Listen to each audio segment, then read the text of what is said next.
प्यारे विद्यार्थियों, अभिभावकों और मेरे प्यारे साथियों, मेरी तरफ से आप सभी को नमस्कार।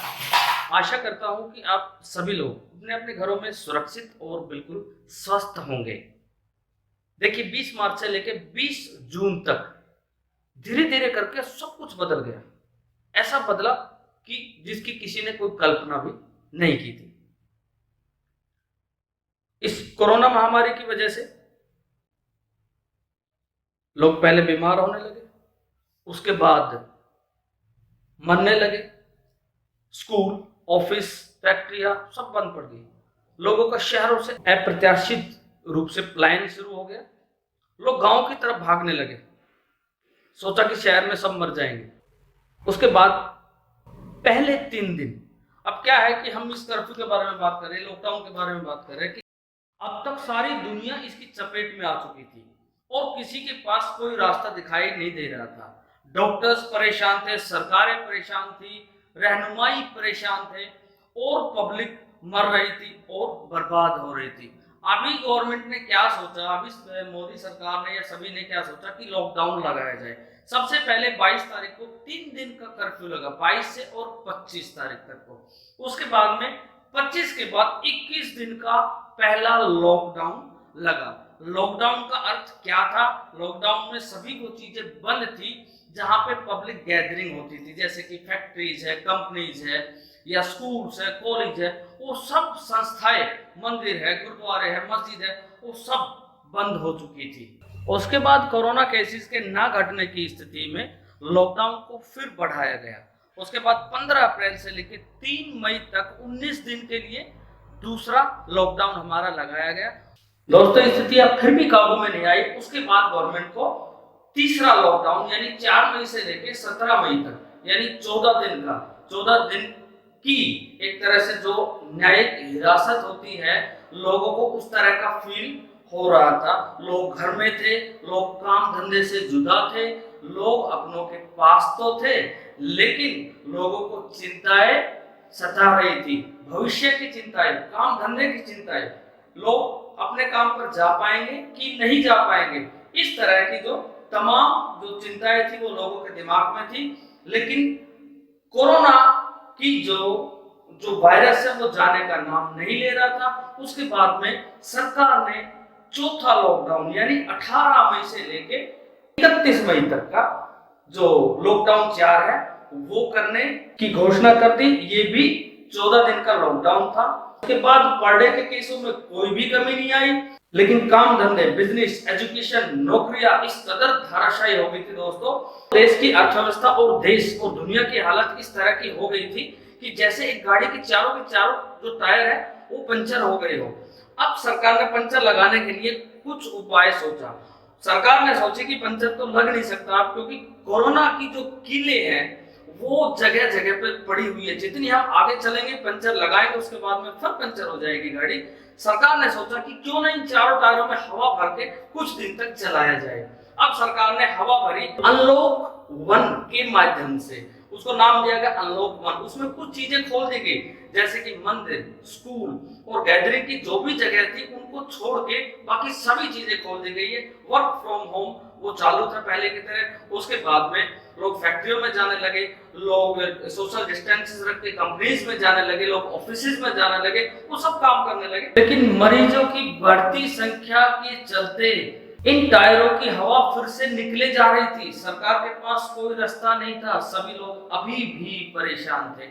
और जब मैं ये वीडियो रिकॉर्ड कर रहा हूं दोस्तों, आज 20 जून का दिन है। 20 मार्च से लेके 20 जून तक लगभग वही स्थिति बनी हुई है, ज्यों की तो गाड़ी हवा निकले हुए पहियों से वहीं पे खड़ी हुई है।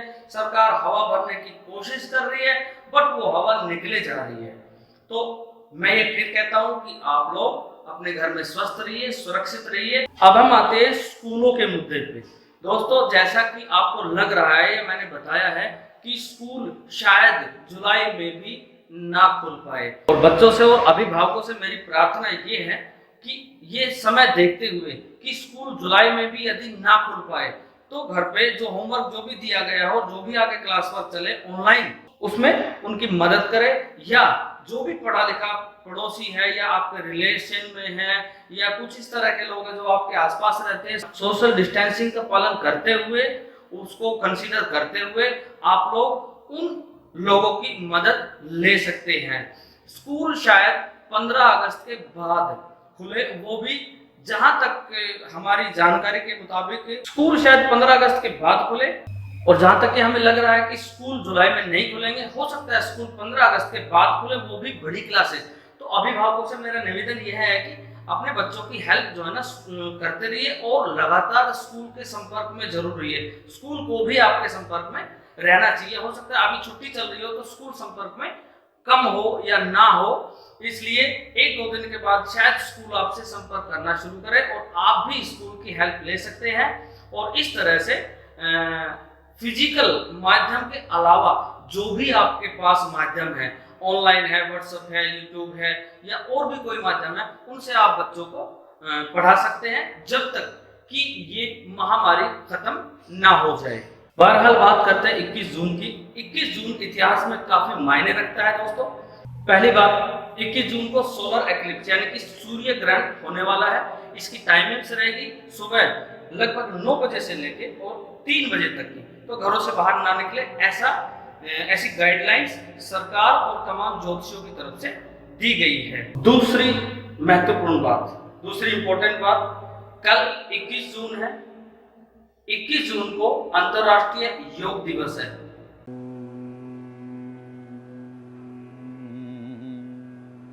इस दिन हमें यह दिखाना होता है कि हम पूरी तरह से फिट हैं। ये बात थोड़ी कड़वी है, बट एक दिन दिखाने से कुछ नहीं होता। मैं तो ये कहता हूँ कि हर दिन आपको प्राणायाम और योग का सहारा लेना चाहिए अपने आप को फिट और स्वस्थ रखने के लिए।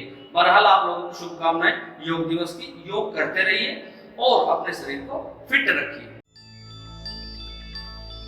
बहरहाल एक खास दिन के बहाने ही सही, लेकिन आप इस दिन अपने फादर को एक प्यार भरा विश देकर उनको मोटिवेट कर सकते हैं आपके परिवार की उस गाड़ी को बड़े प्यार से, बड़े आनंद से चलाने के लिए, ताकि वो आपको हंसते खेलते आइसक्रीम गोलगप्पे खिलाते हुए आपके जीवन के सफर को एक माकूल मंजिल तक पहुंचा दे।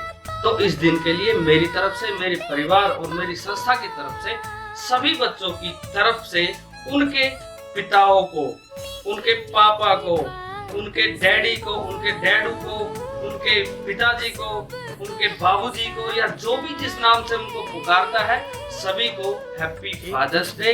आप खुश रहे, स्वस्थ रहे, घर पर रहे। धन्यवाद।